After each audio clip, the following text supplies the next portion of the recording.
Misleading marketing of formula milk combined with deep-rooted cultural superstitions prevents over half of the world's infants from being exclusively breastfed during the first 6 months.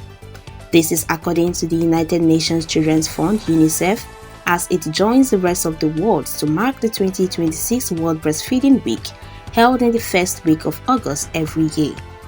In 2018, a World Health Assembly resolution endorsed World Breastfeeding Week as an important health promotion strategy with a different theme each year. It aims to promote the enabling environments that help women to breastfeed, including support in the community and workplace, with adequate protections in government policies and laws, as well as sharing information on breastfeeding benefits and strategies. Therefore, UNICEF has called for all hands to be on deck to promote exclusive breastfeeding for the first 6 months of life, starting with an hour of birth. It's noted that continuing to breastfeed exclusively without any other food for the first 6 months, even after 2 years of age or longer, promotes sensory and cognitive development and protects babies against infectious and chronic diseases. Speaking during a 2-day zonal media dialogue on disseminating of key advocacy messages on the 2026 World Breastfeeding Week, organized by UNICEF Field Office Enugu in collaboration with the Broadcasting Corporation of Abia State, with support from the United States Mission in Nigeria, Gates Foundation, Child Nutrition Fund, and the Church of Jesus Christ of Latter-day Saints Charity. The Communication Officer, UNICEF Enugu, Dr. Ijoma Onoha Ogwe, said investing in the first 1,000 days of a child's life is critical to preventing malnutrition and ensuring healthier outcomes for children. Speaking on the topic ethical reporting and effective messaging, channels and tactics for reporting for children in need and advocacy for strengthening what works, Dr. Ijoma Onoha Ogwe urged journalists to intensify advocacy for optimal breastfeeding and uphold ethical standards in reporting issues affecting children. She stressed that journalists must always report in the best interest of children by safeguarding their privacy, identity, and dignity, warning against publishing images or stories that could expose them to stigma or harm.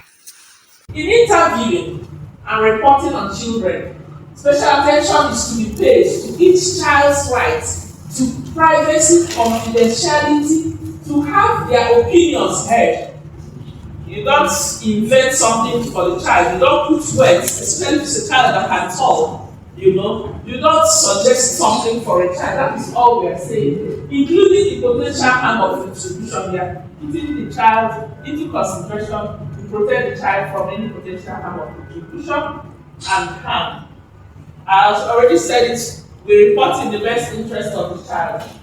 The closest to the child's situation and the best able to assess it are to be consulted. If a child cannot talk, for instance, if a child is stimulated in such a manner the child is not coherent and is a Dr. Onoha Ogwe also encouraged journalists to leverage community radio, university FM stations, social media, and local language communicators to promote accurate information on breastfeeding and child nutrition.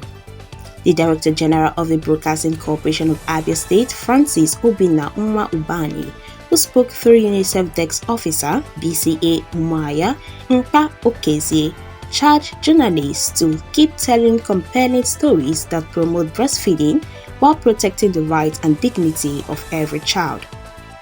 Doing justice to the theme of the dialogue, breastfeeding for a sustainable start in life, strengthening what works for exclusive breastfeeding, Mrs. Ngozi S. Honora, nutrition specialist, UNICEF Enugu, stated that many parents believe babies require water during hot weather, but she clarified that breast milk is 80% water and entirely satisfies a baby's thirst.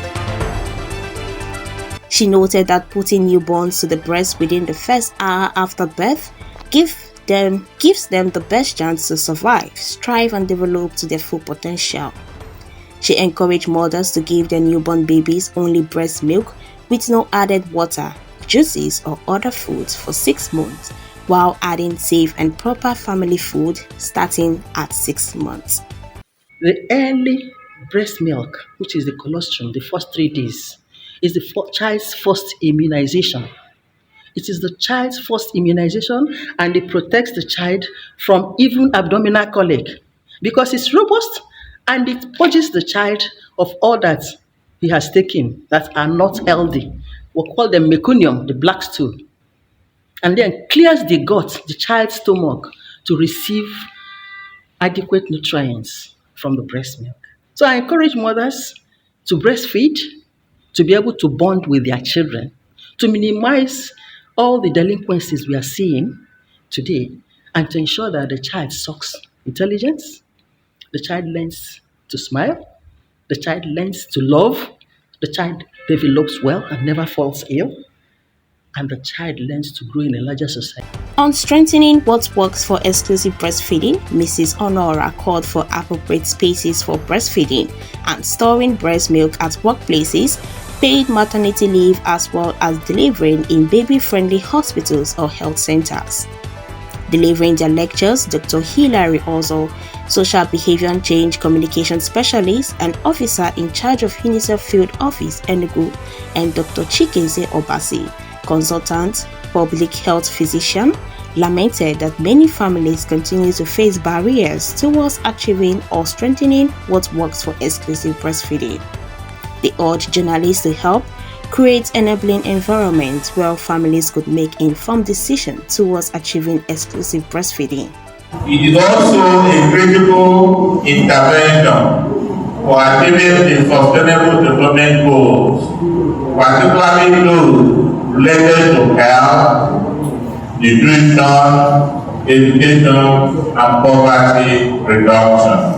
However, despite the overwhelming evidence supporting breastfeeding, many families continue to face barriers arising from misinformation, harmful social norms, inadequate workplace support, and inconsistent public messaging. Addressing these challenges requires collective action, and the media has a unique and indispensable role to play. Let's say a breastfeeding woman is a woman who might have been adding some other thing, maybe water, infant formulas to the breastfeeding in addition to breast milk.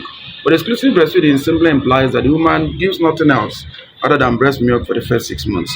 We've noted that these children that were exclusively breastfed are better off in terms of health, in terms of weight gain, in terms of maturity, including the brain maturity and ability to control diseases. We've only noted clearly that exclusive breastfed children actually help the society.